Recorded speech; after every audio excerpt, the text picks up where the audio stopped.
Hello and welcome to Cinemaholics Happy Hour, where we sit down for a one-on-one conversation with a friend of the show to talk about just one topic that's on our minds. As always, I am John Negroni, host of the Cinemaholics main show, new episodes every Sunday. And with me, I have one of the co-founders of PixarPost.com and the PixarPost podcast, TJ Wolsos. TJ, how are you doing this week?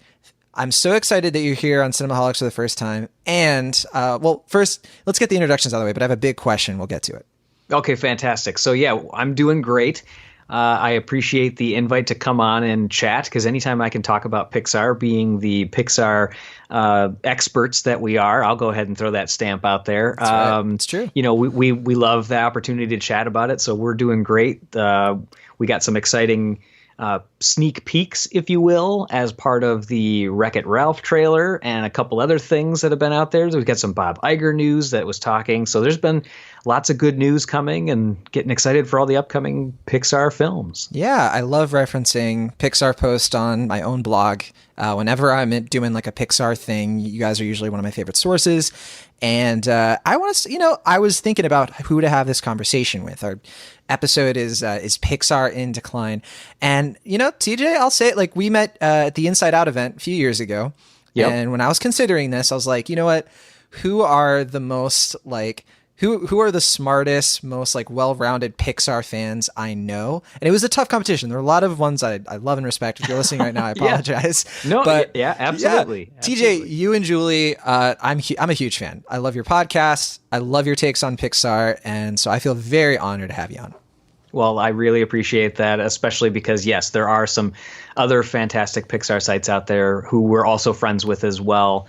I think one of the key differentiators for us is just because of the balance of it's run by me and my wife, Julie. So we have a good balance of the male-female perspective. We bounce back and forth on different things for different ideas.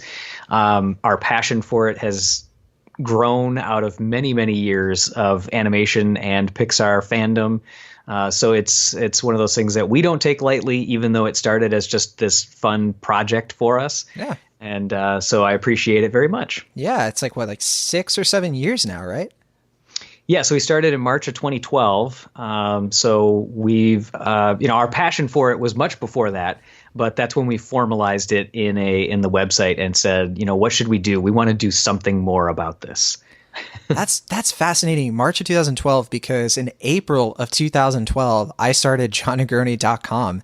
And that's when I started getting the ball rolling on my own blog. So it's kind of interesting how we had a bit of something. Yeah, it must have been something in the air. Something like that. Yeah, I was in Virginia at the time, much closer where you are right now. But yeah.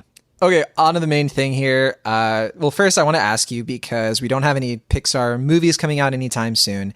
The whole topic of this episode is Pixar in Decline. And one of the cool things about that is it's not just us talking about this. We reached out and we have a lot of other Pixar fans that we mentioned earlier or alluded to earlier who are going to weigh in on this. But before we get to the Pixar stuff, the next Disney animation film, of course, is Ralph Breaks the Internet, Wreck-It Ralph 2. And, by the time you're listening to this trailer will have been out for a while, but we just got this one. This is the second official trailer. It's kind of like the third teaser trailer for Wreck-It Ralph 2. And TJ, I wrote about it a little bit this week, and I saw that you mentioned on Pixar Post, you guys pointed out the Buzz Lightyear cameo, but I want to get your take. Where are you at this point? Oh, we absolutely love Wreck-It Ralph. As far as the franchise, we're excited for the continuation of it. I like the idea of the fact that it's of course, like most sequels, it now has to go outside of the original place. So now they're leaving the arcade and they're going out into the internet, which is just a treasure trove of jokes and everything else that can come with it. I would say that of the Disney animation of the newer generation of films, this is the one that we're most irritated was not just made by Pixar because of how much we love it. Right. They are similar. I mentioned in my write-up that the friendship between Vanellope and Ralph, it reminds me a lot of like Buzz and Woody, like the platonic best friends. Absolutely. Like we're getting a lot of that with like Moana and Maui and Nick and Judy. And, it makes sense. Like it's, not every movie has to be like a romantic sort of central dynamic between the characters. Yeah, absolutely. And, between the cameos, I think there is definitely some folks that are confused as far as, why are they kind of crossing these two things over, but it's because, we don't take any, we're not saying like, oh, don't combine the Disney and Pixar franchises together, because they're in the internet now. There's all these different places that they are. So we're not saying, that they're encroaching on Pixar's territory or vice versa. It's just going to be a fun movie, and we can't wait to see it. Gal Gadot being in it seems like she's going to be an interesting character that's going to throw in some extra spice to the film. Yeah. And, we're just excited for it. I can't get enough of Wreck-It Ralph. We watched that actually quite a bit, and our son is a big fan too. That's awesome. I adore the first Wreck-It Ralph. I think we were ranking our favorite computer animated Disney films, like Post Bolt and Meet the Robinsons. Yep. And I picked Wreck-It Ralph as my favorite as of it was like right before Zootopia came out. So I don't know if it would beat Zootopia and Moana for me. Those two were like movies that are really up there with Wreck-It Ralph. But yeah, that one really took me by surprise back in, I guess it was 2012 or 2011, one of those years.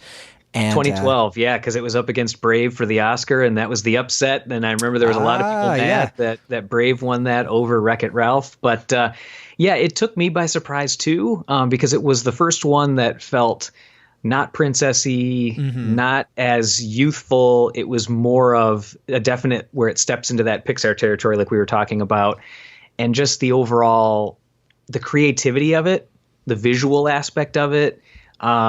The part that kind of sold me right at the beginning is when they're going through the whole setup for the movie and they're describing the games.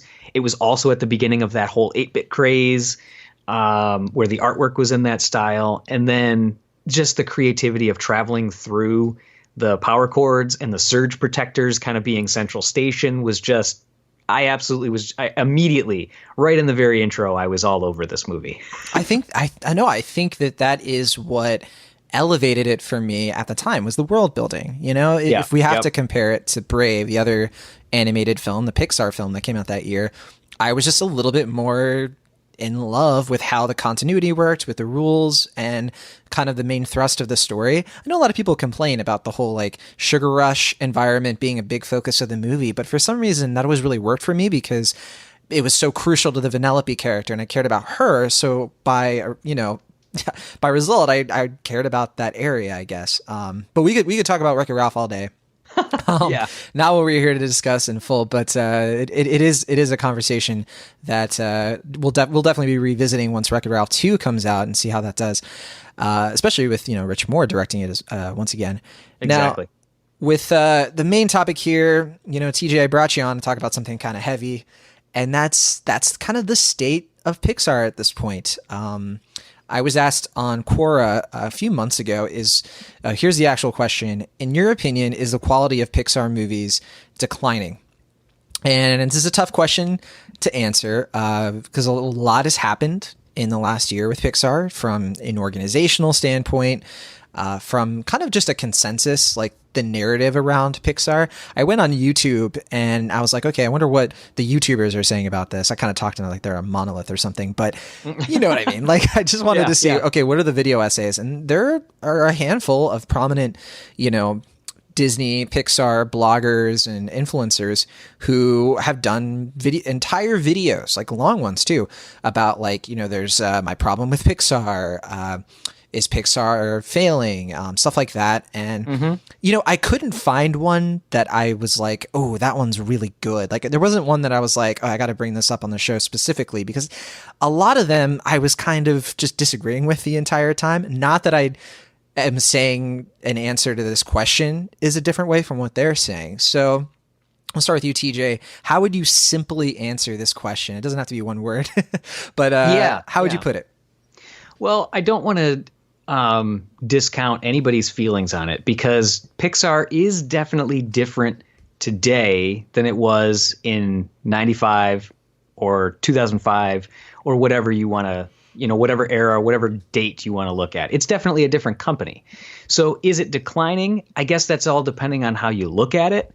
We can talk, and I have, different things that as you presented this idea to me, I was writing down different ideas and running through different things in my mind. And bouncing some ideas off of Julie as well. I don't think it's a decline. I think it's an evolution. And I think, as everything out there, I don't know many things that are on top forever. Apple Computer, big in the 80s, tanked in the in the 90s, and then ended up coming back again. I mean, if you look at music trends, if you look at sports teams, as people within the organization change, so does the business. And so as much as people want things to stay the same, they also get sick of them if they stay the same. So the organization has to change. It's a living and breathing thing that is out to make money. And as they bring in new people, I view it as an evolution. But as we talk, I'm also interested to talk about from the financial standpoint and show how that compares as well. So I think I'll leave it there for right now. We'll end up covering some of the other things as we continue to talk. But on the surface, so that way I don't go too deep yet, I feel it's more of an evolution. What do they learn from that evolution? And I feel that there's a pretty good baseline for where we're going to go in the future with Pixar. And before we kind of get to all of that, the financial stuff, the sequel stuff, one of the main reasons I really wanted to talk to you, TJ, is because I feel like you have a really good appreciation for the people there at Pixar, the people who work there. On your podcast, like you interview people who work on these films, and I think that can be a good read of that evolution you're talking about. I mean, is that fair to say? Like, do you think the workplace culture at Pixar is either declining, or maybe it's getting better, or maybe it's just a little bit different? And what's your take on that? Okay, so the culture, if you want to go that way, as far as some of the employees and the culture. So the employees, I believe, have always had the same passion throughout this whole thing. The culture definitely went through some dips and dives. And again, I know we're going to touch on John Lasseter, so we're going to talk about that in a little bit. But what I wanted to do as far as initially thinking about the culture is talk about, if a company is in decline, would they be doing these types of things? So they continue to celebrate International Women's Day. They put features on all of their Blu-rays, DVDs, 4K about the paths to Pixar, and they do different features about the women and then about different artists that have come in and out. They've always been a big supporter of the It Gets Better campaign for gay rights. They support the pride parades that are out in California. They launched recently, which I feel like this is a more recent evolution, is The Palette, which is a storytelling session that they have. So it's a new studio resource group that talks about learning about diversity and inclusion at the studio. And if I have any input on it, I feel like from a diversity and inclusion standpoint, yes, diversity when the studio started was a lot lower. The people that were, and I've defended this for a very long time, the people that were in the beginnings of computer animation, as far as if you look at the picture from that very first class at Cal Arts in room A113, it's a very heavily male group. White, so for sure. 100%. So I feel like the beginnings of the company were also going to be mirroring that same thing. Over time, as more people have gone into Cal Arts and other art schools and graduated and come out of that, the diversity has increased. Where I feel like Pixar needed to pick up a little bit was on the inclusion standpoint. So the definition of diversity and inclusion that I've heard this is not my definition, is that diversity gives everybody a seat at the table, but inclusion makes sure that everybody has a voice at that table. And I think that from the diversity standpoint, it started off less diverse. It became more diverse. Now we're seeing the next phase, which is the inclusion phase. And that's where you're starting to see more of the female voice, more of the culture side of things between some of the short films of Sanjay's Super Team with, more of the, and Domi Shi with Bao, getting some of that Asian American flair in there. She's also working on a feature film. So there's other things that are happening that I feel like are continuing to support that culture.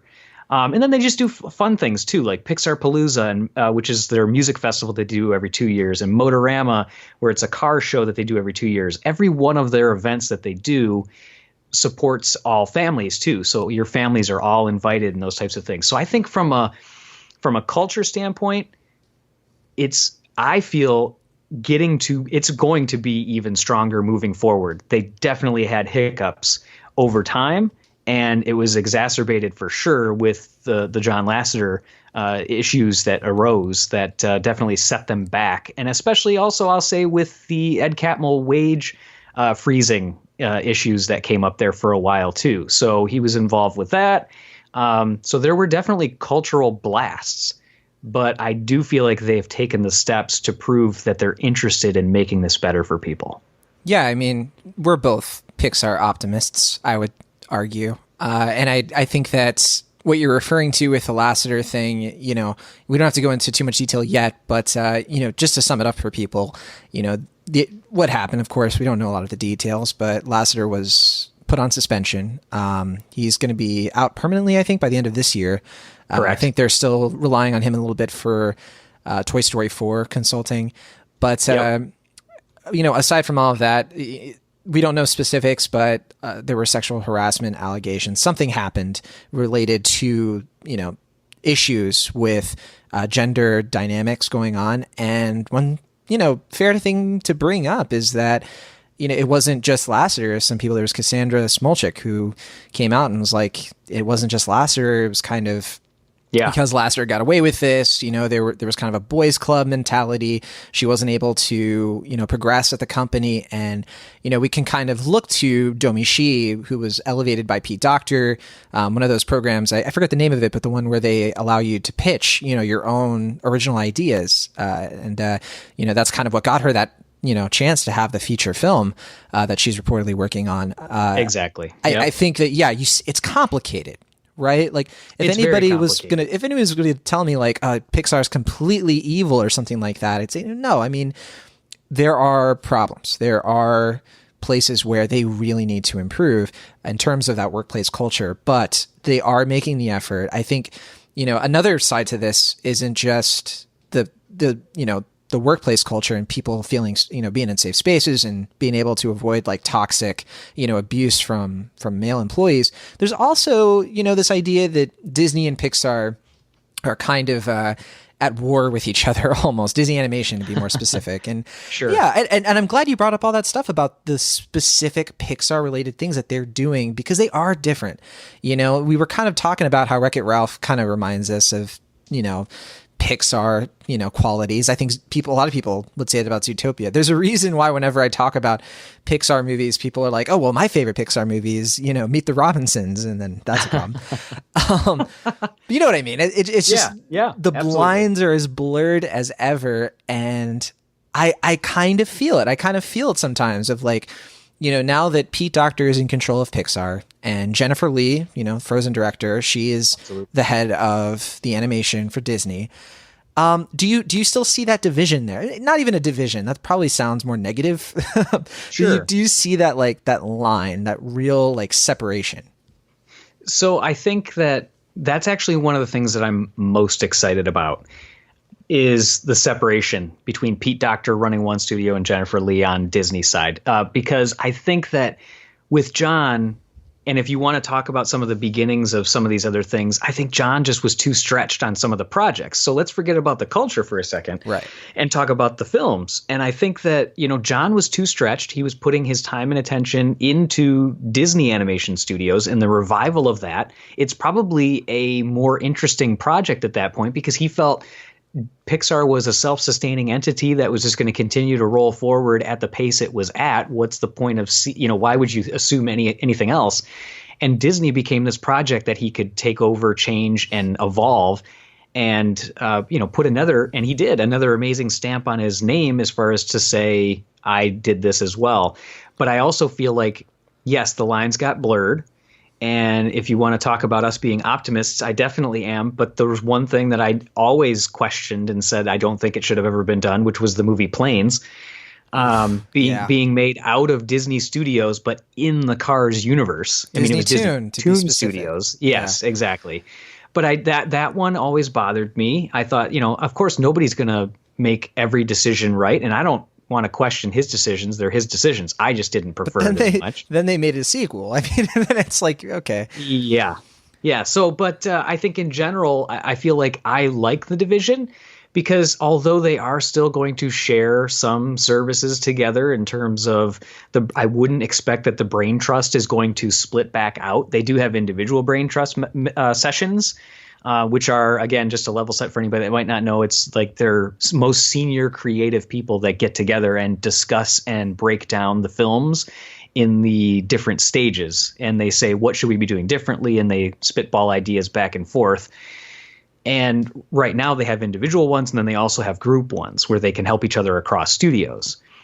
So I think that will continue to remain, but I love the idea of just two people that are going to be bringing two unique visions, running those studios, because I do like a little bit more of a difference in flavor between the two, because I feel like they can be different, and I don't want them to be the same, because I don't want everything to be the same. I want each studio to have its own brand and identity and feeling behind them to get people more energized about one studio over the other, and then have a fun, friendly competition among the same parent company.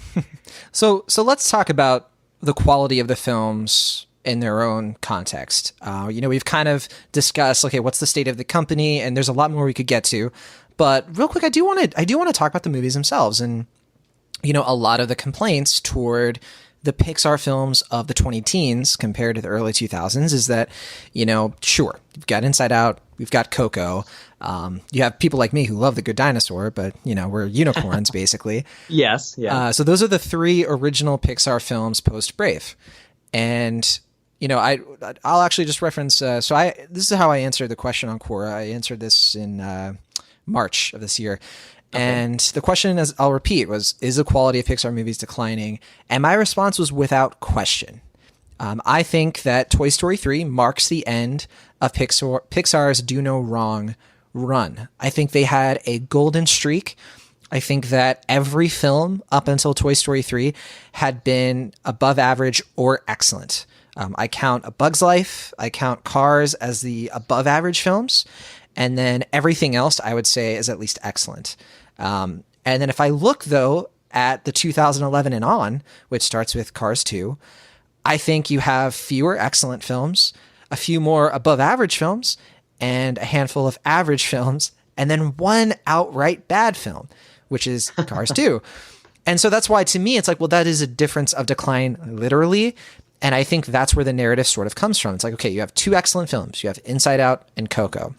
I think most people will agree on that.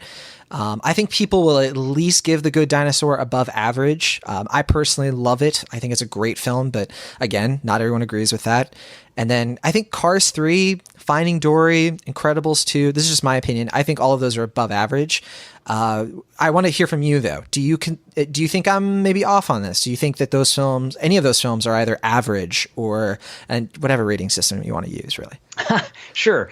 As far as overall, tackling your first part of it, as far as post Toy Story 3, that is 100% accurate. And I think that that's the right way to look at it. I think a lot of people look at it as, they get stuck in this thing of what is making Pixar different now than it was before. And on the surface, unless you know more about the studio, you start to say it's all about the sequels.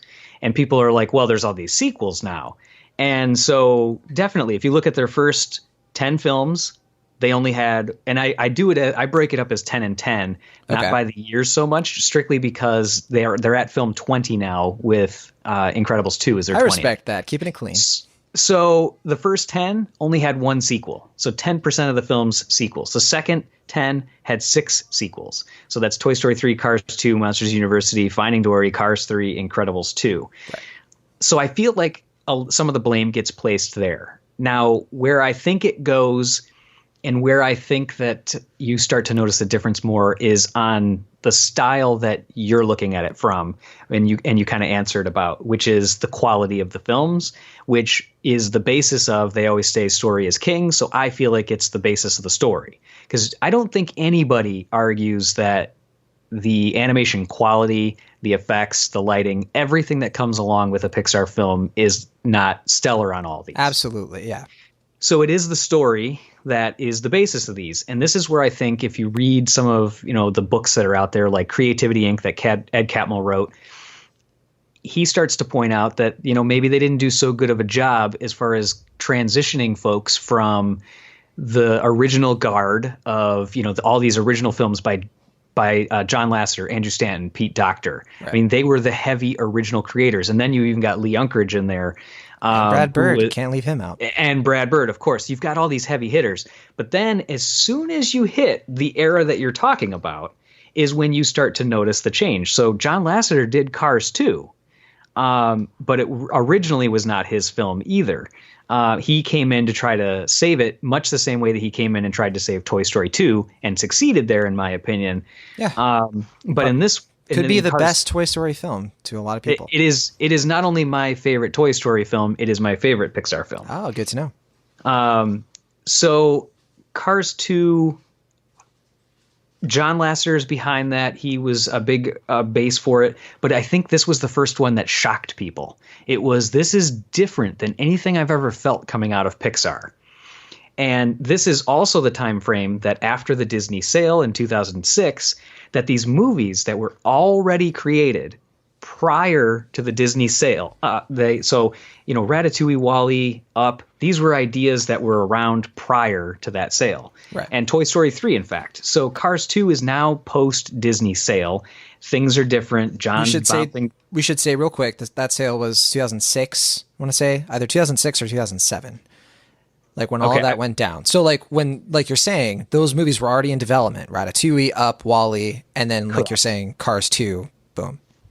Right. So I feel like there's a little bit of that's in there. The other thing is now you're trying to hand off the reins of writing and directing to other folks. So you've got Brave with Mark Andrews and Brenda Chapman. Now, Brenda Chapman was originally the creator, the writer, and they brought Mark Andrews in after. That started the whole beginnings of the male female dynamic. Brenda Chapman was definitely, and states that she's a proud feminist. She was not happy that a male came over and took over her film. Right. She feels like she should have been in charge of it from the get-go. But you're starting to see writing and director changes. So Monsters University, Dan Scanlon, Inside Out, Pete Docter. Look at that. It's back to where people think it's a great film. Good Dinosaur, Peter Sohn came in and replaced Bob Peterson on that, which Bob Peterson's one of the original Pixarians as well, because that story was struggling. Finding Dory was Andrew Stanton. The last time he's had an original was 2008 with WALL-E. And as much as people might not love that, the box office screamed they loved it. It did over $1 billion. Cars 3 was with Brian Fee as the director. Coco, again, another one that people feel is so great, was Lee Unkrich, also Toy Story 3 director and way back editor from A Bug's Life and everything like that. So you're in Incredibles 2, obviously with Brad Bird and over $1 billion still going, came out in Italy, I think today or yesterday. It could actually do it. It could be the highest grossing animated film of all time. I think it's getting closer and closer to Frozen every day. It absolutely is. But where I was going with all this the long way, it's a great breakdown.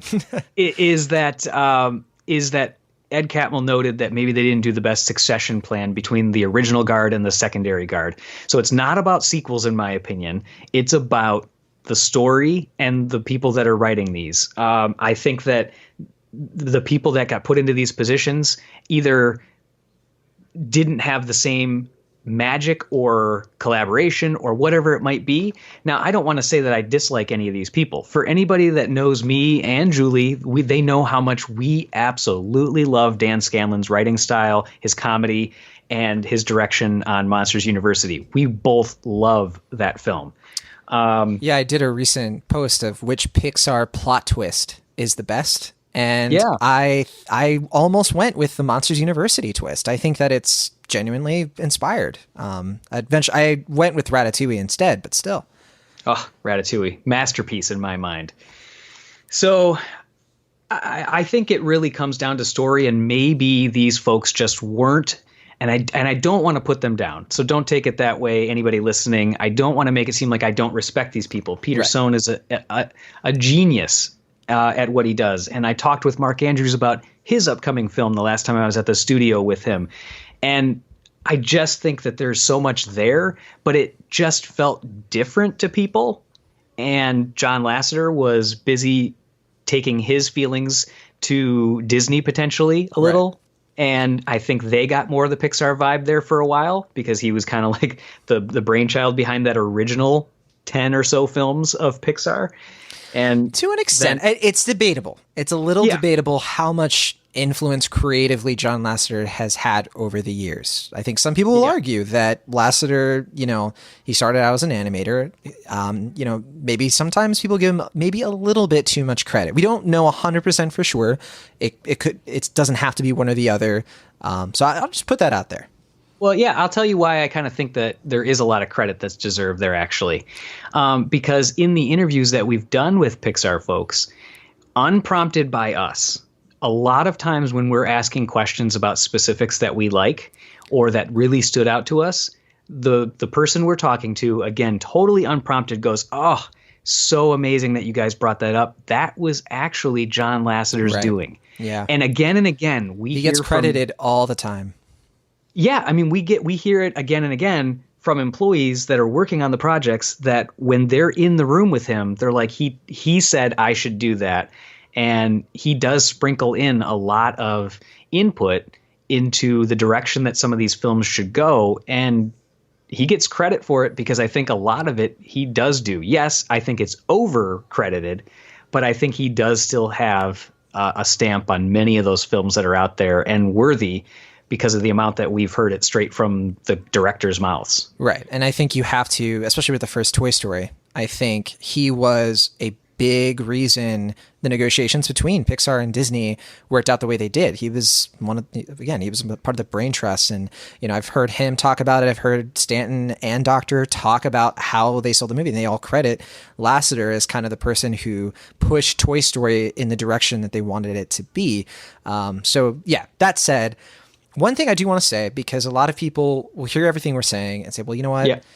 I still blame the sequels, and a lot of people blame the Disney sale for this. Disney stepped right in and was like, you got to make sequels. And I've always found this incredibly disingenuous because I firmly believe two things. One, if Disney had not bought Pixar, Pixar would not exist anymore. They would not have been able to afford, at least they wouldn't exist in the same form they are in now.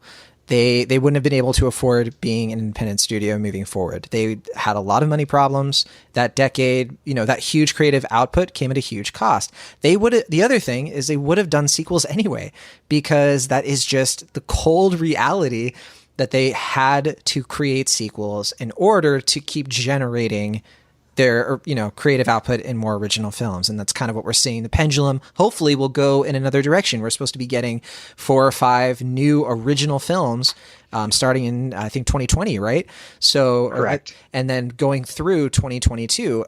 And so I don't know. I don't really buy this idea that like evil, mean Disney, stepped right in and like forced these creative beret wearing animators to create sequels. Like, no, listen to what some of Andrew Sand's interviews, listen to what they really think about this. And they'll tell you, oh yeah, we were going to do sequels. Kind of, some of them I think have even admitted like they were planning on doing it for quite a while.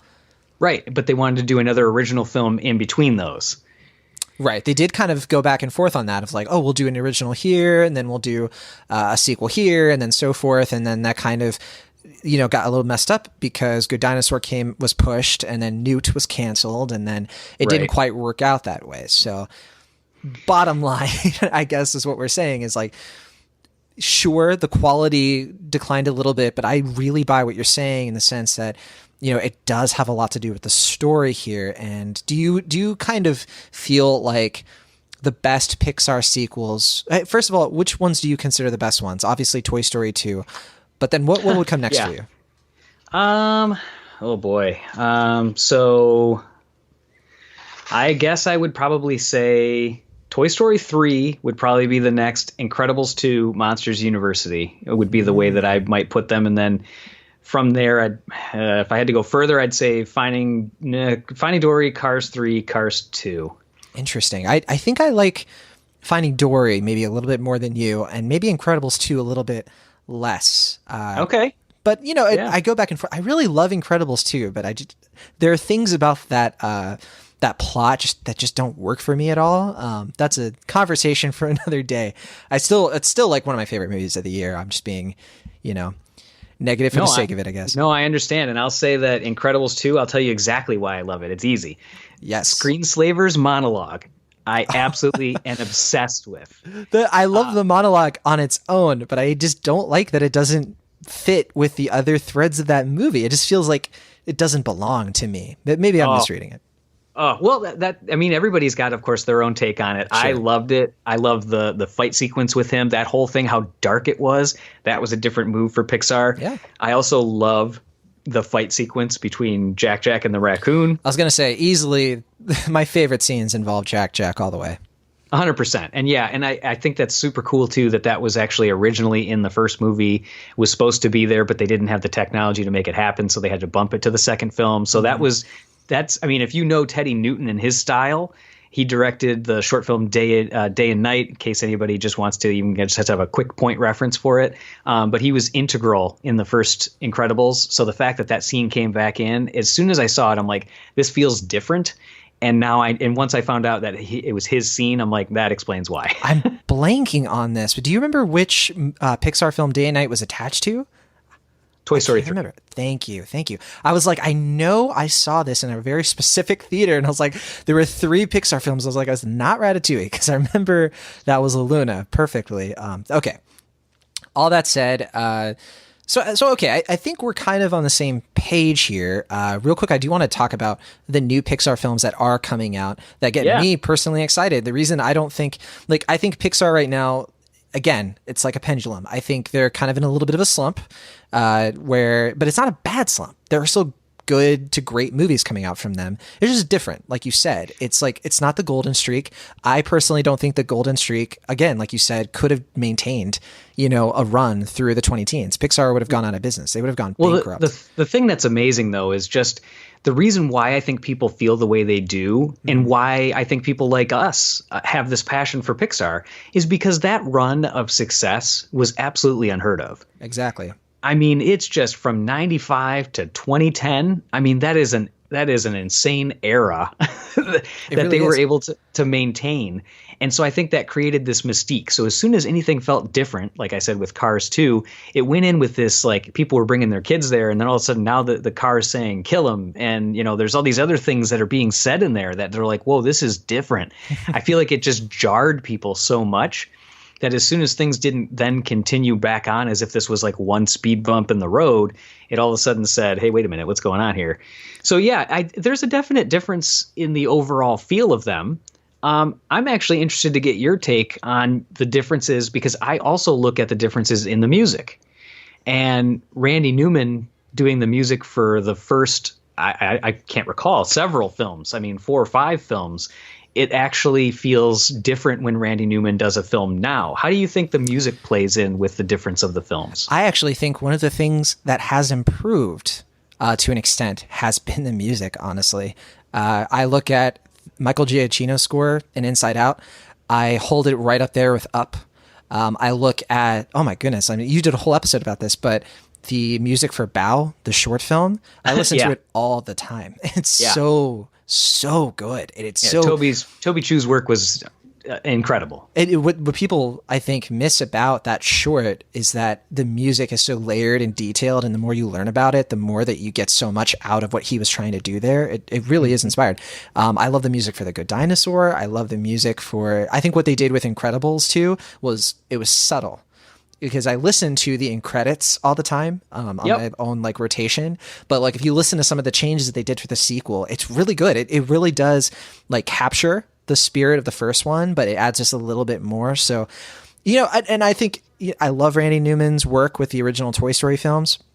I love that one with the Flix machine in Bug's Life. Yep. It's a really fun and bombastic. Monsters Inc. obviously has such a great score, but I do think that that is one thing that it's not that they are better necessarily. I just think the whole musical compositional side of Pixar just continues to naturally get better with every film, if that makes any sense. So that's kind of where I'm at the moment. And I would say, before we move on, the whole thing with the sequels too, people forget, I've done a few lists where I've actually looked at the box office successes of each Pixar film, and I've adjusted for inflation.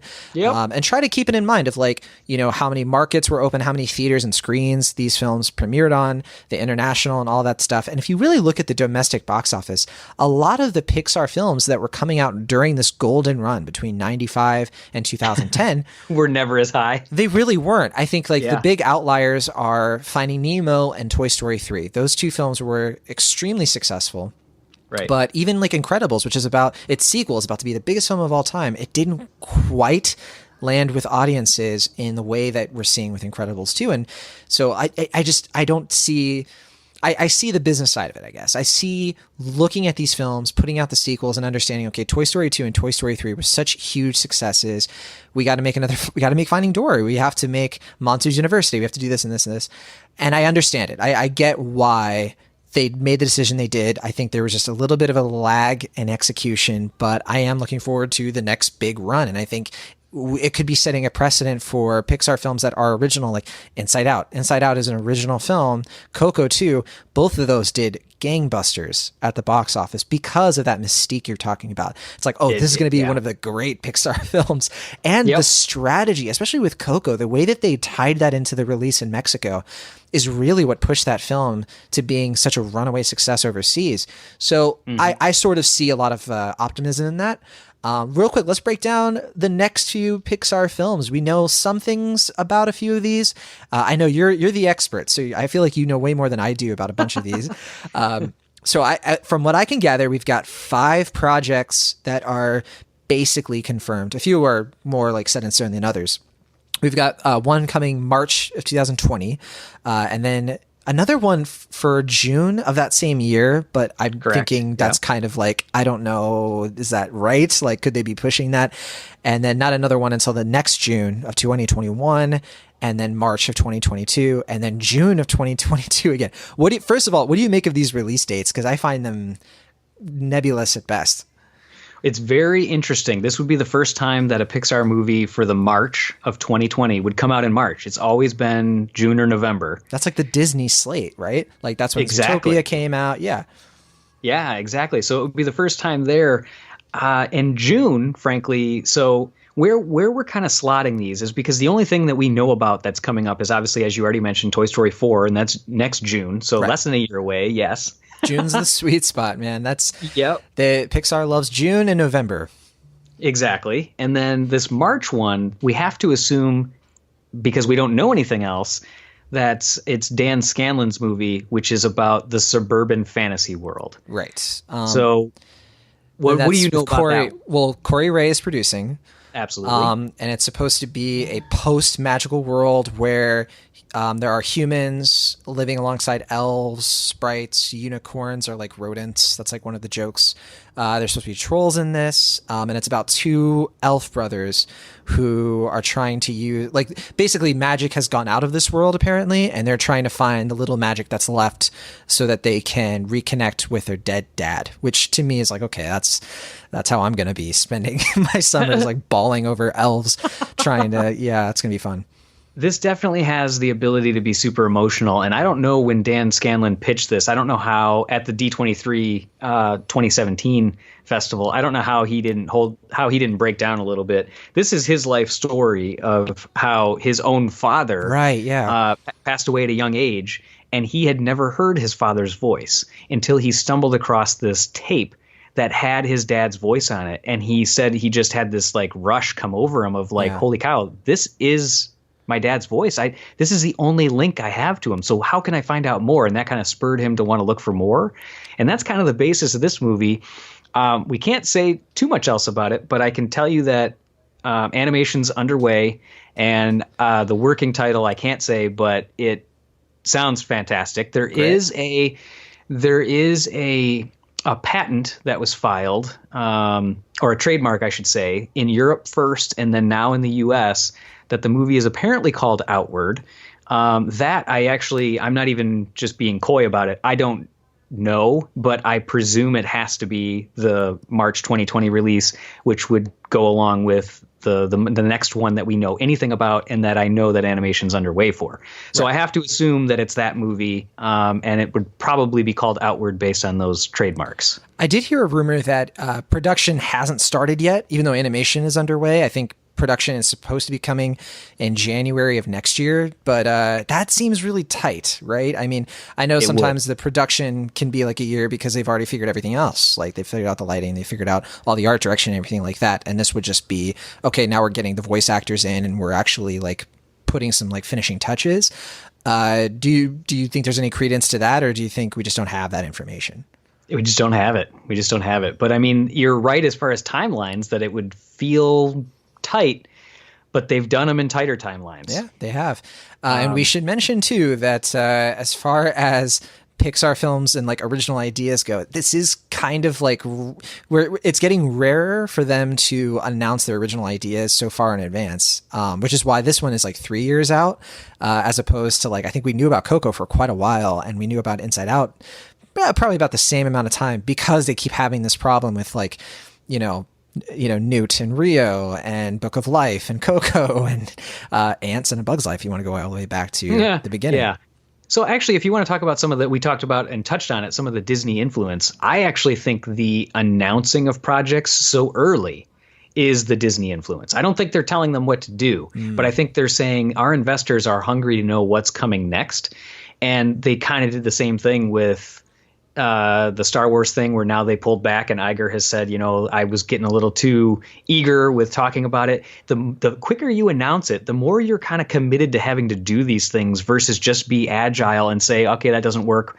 The public will never know about it. Kind of like we didn't really know anything about Lee Unkrage's movie about dogs in New York, which of course paired up with Secret Life of Pets. Right. Which was my Toy Story light, basically. Yeah, exactly. Yeah, same type of theming there too. There was many posts that were done about that. But yeah, I mean, like there's all these movies that were underway that we don't know anything about, and I feel like having to like put your cards out there so early, I feel like if anything that was the Disney influence, because Disney loves to have a deep slate to talk about. And then they run into it where they have to cancel these movies and then explain it, like Giant, the one about Jack and the Beanstalk, that they ended up shelving for Disney and things like that. So I think that there's some influence there, but I don't. This definitely going back to the current films that are You meant gigantic, right? Yeah. Did I say giant? Yeah. I was like, yeah. Oh, like the Iron Jet. No, I'm just kidding. Yeah. Maybe that's what I was thinking. I got Pixar on the brain and Brad Bird, right? That's right. So going back to some of those releases, so far we haven't heard anything saying any of these dates are pushed, and at this point we probably would have or could have heard something. So I'd be excited for two films so close together, but it would be. I guess it's confusing because they would be doing that like after seeing what happened with Inside Out and Good Dinosaur. I was like, do you really want to go down that road again? Like, because you could look at that as like, well, it's not the fault of having two ones so close to each other. I would argue maybe it is. I mean, look at Solo and The Last Jedi if you want to bring Star Wars into it. It just feels like when you have like a big Pixar film or a big Star Wars film, like an event film, and that's what these have become. When you put them so close together, you almost kind of lose the hype and the momentum. Maybe. Well, so I among cinemaphiles, I think that is the case. But I think the general public, when I talk to people out there, they still are confused as who's Disney, who's Pixar, who's Blue Sky. That's a good point. To them, it's kind of like animation, and any excuse they can to take their kids to the theater. Most adults are like, okay, great. Let's just go there for it. So I think a lot of the general audience, and again, I'm not in that camp that says that animated films are only for children. But I think that's obviously the bread and butter of a lot of the audience. And I think they don't really care as much as people that are in the know care. Yeah, that's a great point. And also, it did basically work for Cars 3 and Coco. So, just to be fair. Yeah, and I think some of the Star Wars thing is because that's the same like franchise. Mm-hmm. Like that's still in the same universe, if you will. These are independent universes, so I don't know if I put that on there. Yeah, it would sort of be like, we have an Incredibles movie here, and then now we have a prequel for Edna Mode coming out this summer. Yeah, I feel like that might be like that would be more of that fatigue and like saying what it is. But even with Solo and everything, honestly, if the story was there, if the mystique was there and people were really interested, and it wouldn't have mattered. I mean, they would have been like, yes, let's plow more money into it and go to the box office. But the reviews weren't there, so people didn't show up. Yeah, good point. At least my thought. Well, we'll review Solo in just a second. But first, no. So you already mentioned, Mark Andrews is going to be working on one. Brian Fee is working on a new film for Pixar. I think both are supposed to be originals. Also Pete Docter. Yep. And then we mentioned Domi Shi. Do you know anything about these films? I haven't found anything conclusive or anything that I trust the information out of. So no, they are extremely tight-lipped on these. And any of the even things that we've heard don't give any ideas as far as what the films are or how they're going to progress or what time slots these people would fill into. There was a fun joke out there that a fake Pete Docter account appeared on Twitter and said his film was going to be the 2021 release. I remember that was a fun moment. Yeah, exactly. That turned out to be obviously complete garbage. Didn't Brad Bird retweet him at one point? Oh gosh, yes, Brad Bird did, and he's like, look who joined Twitter. Meanwhile, he's already on Twitter, but. Yeah.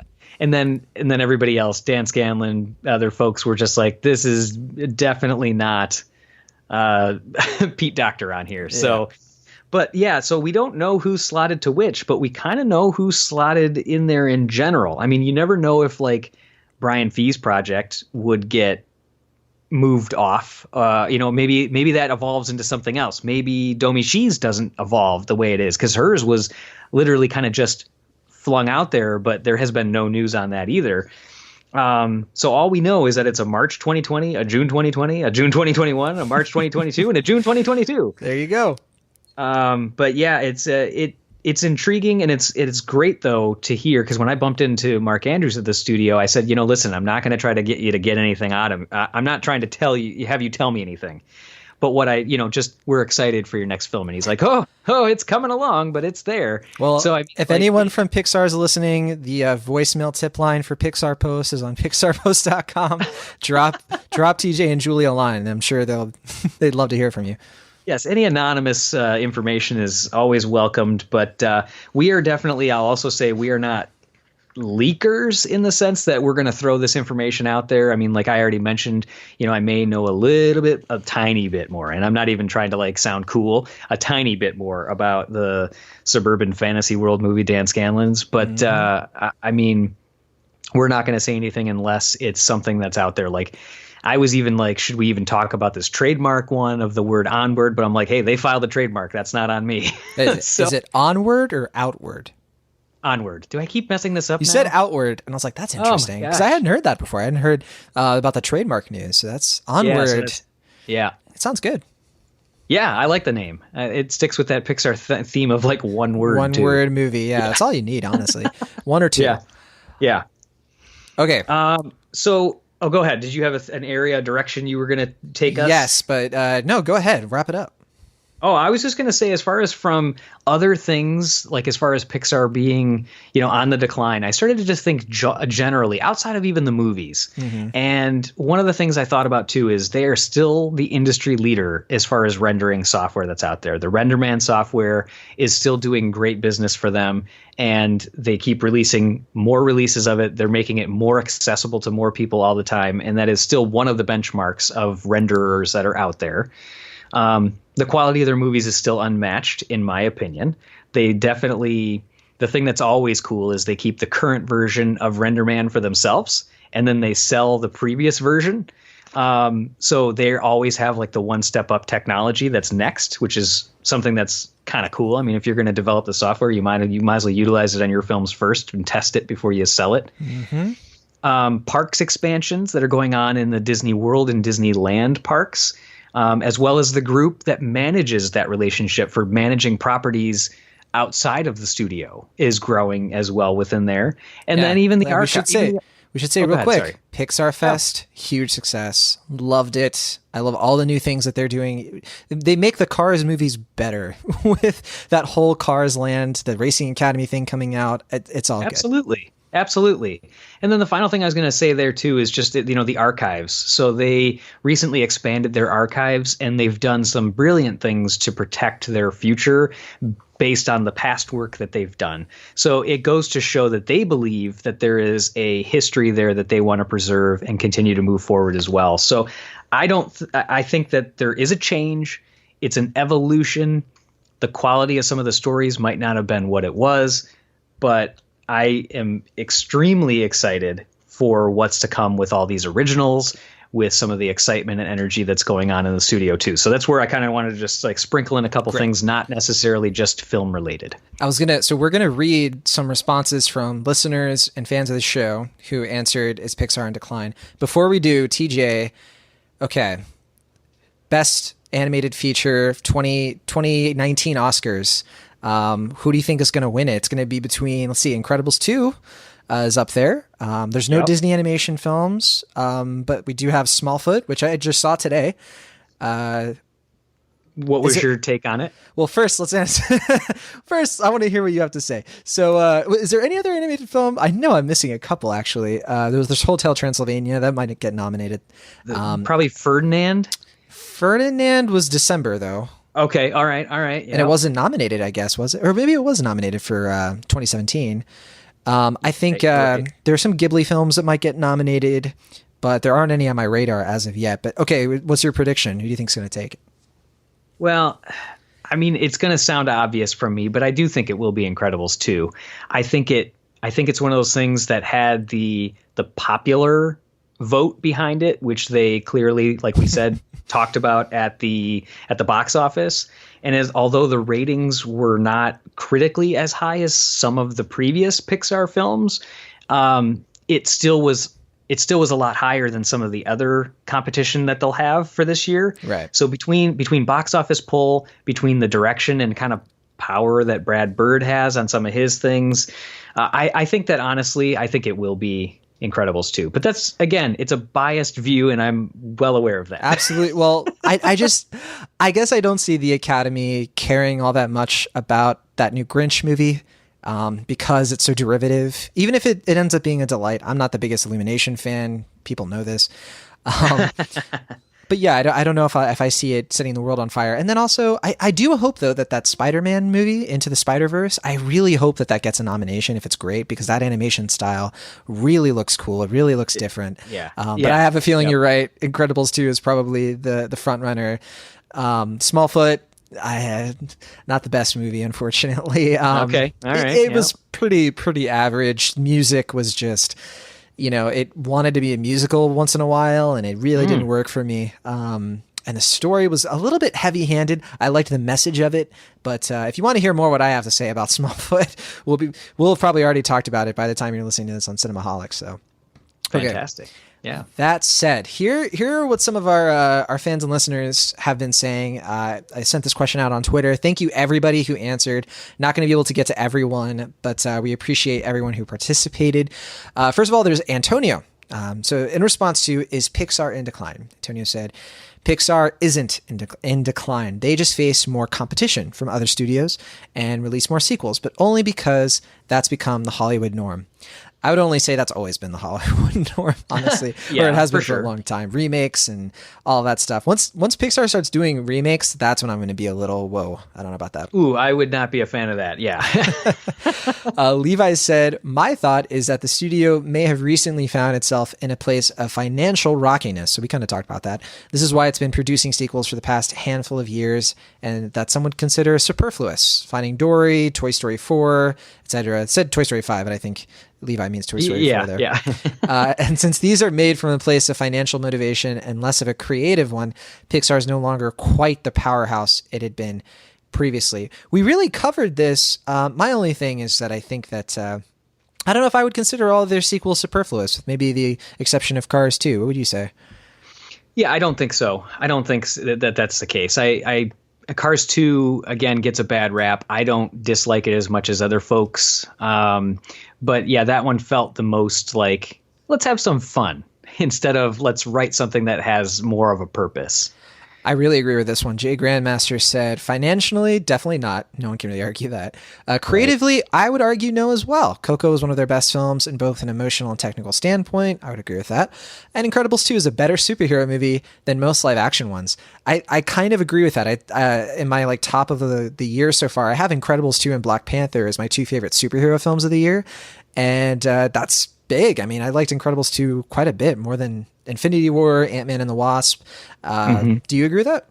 I absolutely do. Yeah. I mean, again, biased, but I also think that between action, the edge of my seatness, and just the overall feel of everything, I feel like I was more enthralled with Incredibles 2 than those others. Interesting. Thor Ragnarok is still my favorite Marvel film, though. So, oh, cool. I don't know how I would compare it to Incredibles 2. I think I like it a bit more than that one.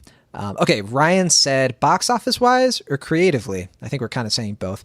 It's hard to look at Finding Dory and Incredibles 2's numbers as declines. Yeah, for sure.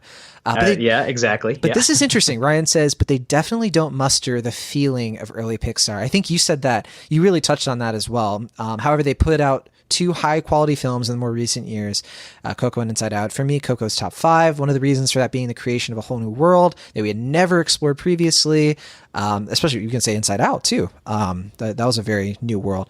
That sense of adventure is what pulled us in as the movie going audience. We had never seen what toys do when we leave or what's behind our closet door. So I think Ryan is saying like that whole idea of like the secret life mentality is what I think what he really gets out of like the early Pixar.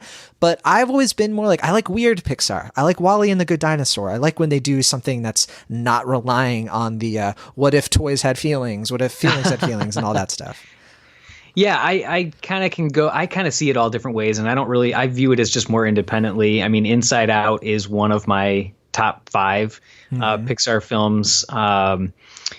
The what if factor is always fun. But I've always said that I think people rank Pixar movies because it became kind of the norm at the beginning as far as how much they make you feel and or cry. Yeah. And I think if people walk out of a Pixar movie and they don't have some type of emotion, and there's rare exceptions to this. I think people walked out of Incredibles 2 without having emotion, but they were kind of just high-fiving, being like, yeah, that was great. But I feel like in general, people go into Pixar expecting to have some tears. So I kind of feel like most people walk out expecting that, and that's how they rank it. Definitely. I think one time I get frustrated when people ask us to rank the Pixar movies. We did a whole thing on Cinemaholics where we ranked them with John Carlin, who weighs in here. And Finding Nemo, still my favorite Pixar film, but instead of ranking them, I like to rank all my favorite Pixar moments and not do it in any sort of order. Yep. Because then you could do like a list of 50 things and it's more fun. Absolutely.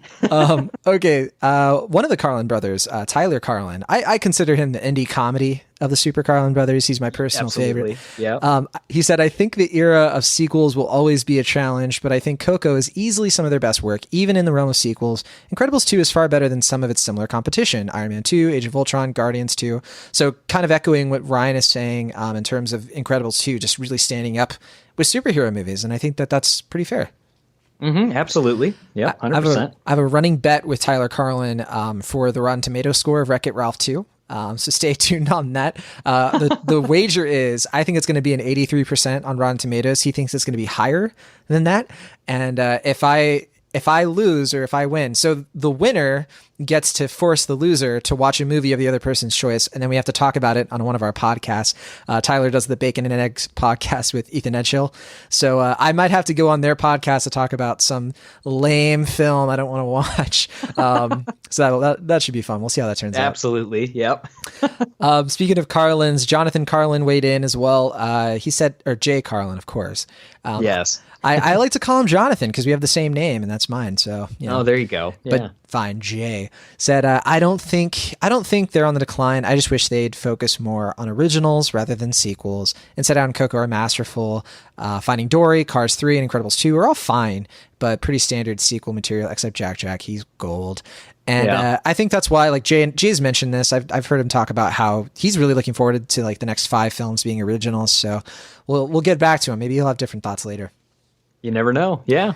Seamus Gorman, love Seamus, love his YouTube channel. He said, I'm not 100% sure we can say they're on the decline, but it's been a little on and off. Charlie Ridgely from Comic Book said, I wouldn't say it's in a decline at all. The last two Pixar movies have been some of the best the last few years. Coco is probably one of the studio's best two features, period. So kind of getting a lot of the same sentiment. They're like, Coco, if Coco hadn't come out, I have a feeling people would be way more negative on Pixar right now. I think that's fair to say. 1,000,000,000%. And I was going to say, if you took the pulse of this question right after Cars 3 came out, it was a different world. We lived in a different world then. I mean, people were writing in our forum just scathing reviews about Pixar. They're completely done. They've lost their touch.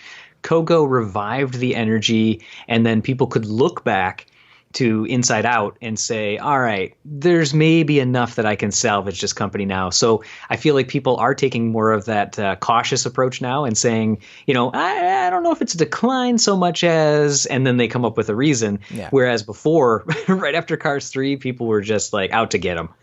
This is an interesting one, kind of in relation to that. Corey Woodruff said, in my mind, they're struggling to adapt the new generation of talent. You talked about this a bit. The meeting at the Hidden City Cafe basically mapped out the golden age. That's more of a rumor. We don't know for sure if they Pete Docter has come in and said that wasn't fully the case. That was more of like folklore. Yeah. But sometimes they're just trying to hide the truth from us. You never know. And then he said, developing new voices has been the problem to me. But I'm kind of more on your side with this, TJ, where I think they are getting better at that. And I see it. I see where they're bringing in new talent and they're figuring it out. They're adapting. Absolutely. Yeah. And you want to get some listeners a little agitated there. And this is something that we had heard. So I guess I had heard this through another source. But so don't take it as this was ever official by Pixar. So I can't say it was 100%. But Cars 4 was in the works, and then they scrapped it based on how Cars 3 did at the box office. So so that could have been one of those tides that would turn people the other way, and maybe they'd be singing a different song here if they heard that was really going to be the case. Yeah. I think that's exactly right. And I think we're all the better off for it. You know what? Talk to me again in maybe in 15 years, I'll be ready for another Cars film, maybe. Yeah. There you go. Mark said, no, I don't think it's in decline. The animation is still great. Almost all the films are still starting out at number 1 in the box office for the weekend, and Toy Story 4 is sure to continue the trend. We haven't talked a lot about Toy Story 4, but I have a feeling that's the case. I'm not very excited about T4. Okay. I'm a little. That was going to be my question for you. I had another one that I had written down, which is, what are your thoughts on Toy Story 4? Do you think it should have been greenlit? I don't buy it. I don't buy all of this narrative that they're pushing out. It's like, oh, the story's there. The story's so great. The only reason we're doing this is for the story. If the story was there and if it was so far along, why are they willing to keep John Lasseter on until December, despite all the bad press? Because they're that worried about the story not working. That's kind of where I'm at the moment. I've gone back and forth many times. People know, because sometimes I'm a little bit more optimistic, but at the moment, I'm a little bit more negative than I've been in the past. What about you? Well, I'll also say that John Lasseter, he's not just on for Toy Story 4 either. So he's doing some other creative consulting. Yeah. So he is part of that. But with Josh Cooley directing and working on the writing of that film, they definitely have had their issues. I mean, obviously with the whole Rashida Jones and Will McCormack coming in and out, and then the new female writer that they brought in, Stephanie Folsom, I believe. There's definitely changes that have been going on. So there's something that was there.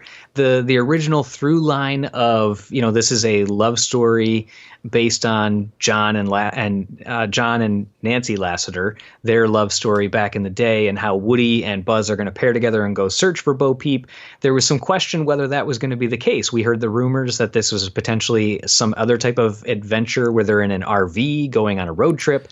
Which I've heard that's still the case. I mean, I haven't heard anything conflicting that. Have you? No, I haven't heard anything conflicting it either. But there was, I did hear one moment that said that the whole Bo Peep storyline was scrapped, but then I had also heard that it was redone, that they reevaluated it and said it's staying in. So I guess there's not enough to go on again, with 100% certainty. But there's definitely been, nobody can say there's not changes to the story and that it has some type of story issue, being as they changed over writers and are keeping John on as far as to also talk about this. So there's some there's some things there, but I'm going to be interested in it. I support my stance, and what we've talked about on our podcast is that I believe in Pixar. I will always go in with an optimistic mind. I might walk out with a different view, but I'm always going to go in saying, I'm going to give them the benefit of the doubt, saying I think they've got this.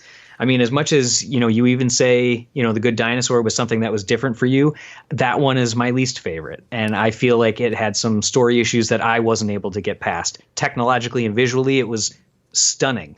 But I believe that I'm going to walk in saying I'm ready to see Woody and the gang again. And John Ratzenberger has completed recording his lines. He said it's Lucky Charms he said it's in. Great. Yeah, Lucky Charms in. He said it's doing great. We still don't know how they're going to handle anything with Potato Head officially, with Don Rickles passing away. And then also Tim Allen has been in the booth and said that it's, he's like, I'm not saying anything to get, my hand slapped, but it's looking great. So I'm going to go in with an optimistic mind. As much as 3 felt like such a beautiful closure, and why would you ever mess with that? I'm going to give it the benefit of the doubt. All right. I totally there with you. I'm really hoping this is going to be a Coco situation where they bring in, because I remember hearing like Coco was having issues, and then I think was it Matthew Aldrich that they brought in kind of to like help turn it around, and I believe it was, yeah. I hope that's the case here. Although the Rashida Jones thing does really worry me, and it is kind of indicative of the Lasseter stuff that we were talking about. So we'll just have to wait and see. Okay, Tyler Daswick. So he's my editor at Relevant Magazine. I was really happy that he got to weigh in here. He said, agreed with most here. I think the temporary pivot to sequels has made for some less canonical movies, but to say they're in decline is like saying the Warriors declined between their back-to-back championships because they won fewer games in the regular season. Not worried. I love that analogy, especially that's great. Yeah, especially having Steph Curry in my backyard. I think that's a good way to look at it. You do have to look at the big picture. But you'll notice that he also touched on the sequels thing, and several people have done it. And like I said, I don't think it's the sequels. Nobody really cares if the story is great enough. Mm-hmm. It's really more about that transitioning to the next guard, and Ed Catmull touched on it. And I personally think that's what it is. It's that's why they said Newt died. That one that the film that you mentioned was canceled. And it was, we took this group, we put them in a separate place, and we gave them no executive oversight. And we just wanted to see what was going to happen. And looking back, he's like, yeah, that was probably the wrong call. And then they took some of these new people that were like, well, you did a great job in story. Let's go ahead and throw you in the director's chair. I mean, it's like, these are not bad things to do, but I feel like the stories were different enough. I don't think it's the sequels. Because we've seen, like I said, with Finding Dory and Incredibles 2, over $1 billion. Audiences don't hate it. Yeah, I think that's right. And I think that's why, like you're saying, we're seeing a lot of the same answers from people because audiences are feeling that. They are kind of getting the same reaction, but it's not quite as negative as I guess what you're saying. Then I think some people are bearing it out. Jeremy is a wonderful friend of the pod. He said, definitely not in decline. Inside Out and Coco alone prove that. But I also think it's fair to point out Pixar's recent output doesn't quite measure up to their near-perfect 95 to 2010 run. The focus on sequels is the easy answer, maybe the increase to multiple films a year, too. We touched on that. We kind of said that, I said it. You defended it. And to your credit, I think that, that maybe that is a culprit. Maybe it's not. Maybe it's just a matter of circumstance, and we shouldn't judge the releasing of it. And really, it's the movies on their own. So it's one to think about. Well, I will also say the one thing that does do for the studio, though, when you have films that are that close together, is that definitely puts the pinch on resources. So their render farm only has so many hours in a day that it can go. And they have continued to increase the number of computers that are part of that render farm on every film, doubling them almost at some points from film to film. But it puts strain on those resources. So when you start doing that, you potentially have an instance where you could be pinching a film where they're like, well, you know what, that film's going to have to rest because we don't have time to re-render it. I don't know that they would do that. Ed Catmull has always stood behind the phrase of, if you push a film, people will eventually forget that you pushed the date back, but they're never going to forget if you put out a bad film. Mm-hmm. So that's why I didn't panic when I was like, okay, Toy Story 4, Incredibles 2, the dates are kind of getting moved around. Well, I guess more Incredibles 2. That's great. Good. Do that. If that's what it takes, delay it. I don't care. Yeah. So as much as I defended it, I also do have a little bit from a resource standpoint, too, that it's kind of like internally, how does that all going to work? Right. Josh has a very interesting take on this. He says, well, will Pixar still create masterpieces from here on out? Probably. So that's good. That's a good point. I mean, we can basically expect more great Pixar films. Why would we say it's declining? But whatever magic Pixar had, and maybe that was Lasseter, as problematic as that now is almost certainly gone. So that's kind of a bold take. Josh seems to think that the magic isn't there anymore. He says, you look at what Lasseter did when he took over Disney Animation and the instant improvement there, and you get the sense he maybe was a once-in-a-generation talent. I completely disagree, though. I think that Josh is great. He's a fellow writer at Relevant. Josh is great, but I think he's discounting Pete Docter here, and I think he's discounting, Lee Unkrich, and we kind of already touched on it. But yeah, I think that it's hard to look at Lasseter a little bit too much on this and give him all of the credit. There are many, many wonderful minds at Pixar, and some of the recent films alone definitely prove that. Well, let's also talk about it from the standpoint of, we mentioned the sports reference, and I kind of touched on bands. But I mean, look at how bands produce albums. And a lot of times you find that fans, because we're big music fans, on our side as well. And a lot of times people say their first or second album is always a band's first one because they had a struggle and they were going for this. I mean, there's something to the magic of they had to find and scrape for every last thing they had. Right. And then for a period there, especially again after the Disney sale, where employees had some bad emotions about it, but all of a sudden they got an influx of cash and investment as well. So maybe they didn't have to struggle as much. Maybe things came and they didn't have that scrappiness that they had before. Talent was knocking on their door now instead of having to go find the talent. So there's something to be said for that too. And so maybe some of that magic did change, but like we talked about, the people that are coming in next, the next guard that are coming up with, I believe Pete Docter is going to be a gigantic shot in the arm as the chief creative officer for the studio. I think he is going to lead them to the next magical phase. Yeah, we've both met Pete Docter multiple times, I think. Yep. I think, every time I talk to this guy or every time I hear him speak, I always get that sense of like, this guy's a leader. This guy has a vision and he just has discernment, I remember when we were watching some of the dailies for some of the recent movies he's worked on, and just the way that he directs, the way that he is always pushing for the work to be better. That is a very specific quality that I don't always see in all of the Pixar directors, different reels that I've seen. And that to me is the difference, or that to me is like kind of what makes him stand out a little bit. So I couldn't be more excited to see what he can do, especially because I consider him genuinely like just a decent person. And I think that that's going to do well to make people feel like Pixar is a great place to work, not that it stopped being that, but I think it did for some, maybe a bunch of people. It definitely had some issues. And I think that you're right. Having somebody that has as high of moral standards and is just a darn good person. I mean, if you think about it, when we got to sit with him at Inside Out, for every press event that I've been at Pixar, none have been as personal as that one, where literally I was knee to knee and I think you were right to my left, or maybe two down on my left. But I just, there's never been a setting that was that personal. And them wanting to, nobody's ever gone around and said, what site are you guys from? Nobody did the introductions like that. He's a special person that makes you feel very open. Like you can open up to him right away. Mm-hmm. And I think that works well in his direction style, like you pointed out. But I think in general, he also has just that weird feeling, and not just because of the films that he's made. Certain people just have a magnetism about them, and he has that. At least to me, from being around him and from hearing what other people say. I mean, we've heard countless employees that are like, I'll do whatever it takes to work on another Pete Docter film. Yeah, I think 100% agree with that. Every word. I think that really is like when they announced that it was Pete Docter. On the one hand, I was a little cynical. I was like, well, of course they are. He's the one who elevated Domichi. They want this to look as good as possible. But at the same time, I was like, yeah, but who else deserves it as much as he does? I would argue a few people, but it does feel right. It feels like he's the right person to take over. So that's my main reason where I'm like, maybe Pixar is declining, but it definitely hasn't seen its best days already. I don't think that's fair to say. I think that Pixar and Disney could once again, have a run, maybe it'll be even better. So that's what I'm hoping for. I'm seeing evidence of it. And because you know me, I love the weird. And I think that Pixar brings on the weird more often than they don't. And, unfortunately, we don't have time to talk about The Good Dinosaur because that would be a fascinating conversation, I'm sure.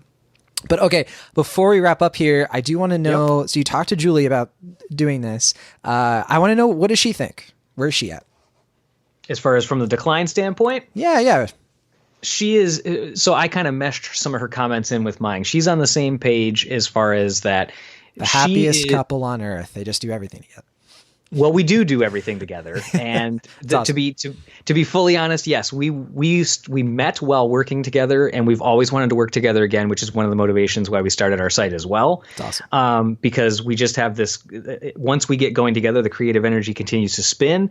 She grounds me even more in terms of optimism because I tend to lean more pessimistic than she does, and she is the eternal optimist. So she wouldn't have anything necessarily negative to say. She looks at the greatness of it at all. But in all honesty, our opinions are somewhat biased because of how much we know about the making that goes into it. We respect art in general so much that also weighs into what we believe in these films, because I know the sweat that went into them. So when you know how the sauce was made, it tastes a little better because you know some of the passion and the sweat and those tears that went into it in the late nights and everything. But she's even more optimistic than I am about the future, and it's not to say that I'm not. She's even further, though. I get so frustrated when people kind of just dismiss like the work that goes into these films, or they dismiss the fans, and they kind of look at it as like, you really love these films that are just whatever. And I'm like, no, like if you're a fan of Pixar films and you spend a lot of time learning about them, researching them, figuring out how they're made, you just respect the craft more and more. It inspires you to make your own stories, maybe even your own movies. And that's kind of why it's like when you become a fan, it really feels like you're part of something. And so I hate it when I kind of see this mentality of like, well, what's so great about Pixar? And it's like, you must not know much about Pixar then, because they really are something special. And that's why we could spend all of this time talking about Pixar movies in such a fun format. I think this was a blast, TJ. We got to run. That'll do it for this week's happy hour. But I can't thank you enough for coming on, sharing some of your incredible wisdom, pun intended, on all things Pixar. Before we go, anytime. Yes. Yeah, I was just going to say anytime. We love talking about Pixar. Like I said, I can talk about it all day. Well, next time we're gonna have to bring Julie on because I got a lot of questions. Fantastic. Yeah. Please remind our listeners where and how they can plug into PixarPost and all the work that you're doing right now. Yeah, so probably the best way is just heading straight to PixarPost.com. Makes sense. From there, yeah, exactly. From there, you can reach any of our social media channels. Twitter and Instagram, Facebook are most active. And then our podcast, any of that, they can all be linked to right from the homepage. We have a podcast button, and then all the socials, we have the buttons right on the side there. But it's if you want to get specific down into the nitty gritty of Pixar and how they make their films, this would be one of the places to go out there. I mean, obviously, you guys dive into these topics and talk about them as well, and so we'll continue to listen in on and to you guys as well, because if you're a fan of art, like you mentioned, you're a fan of many forms of art, and we love hearing about other film as well. Yeah, but if you're looking for a Pixar masterclass, this is where to go. We're going to be linking to PixarPost.com in the show notes of this episode, so go check that out if for whatever reason, right from your phone. Well, again, that'll do it. Thanks again, TJ, and hopefully we'll see you next time. Absolutely. Thanks so much, John.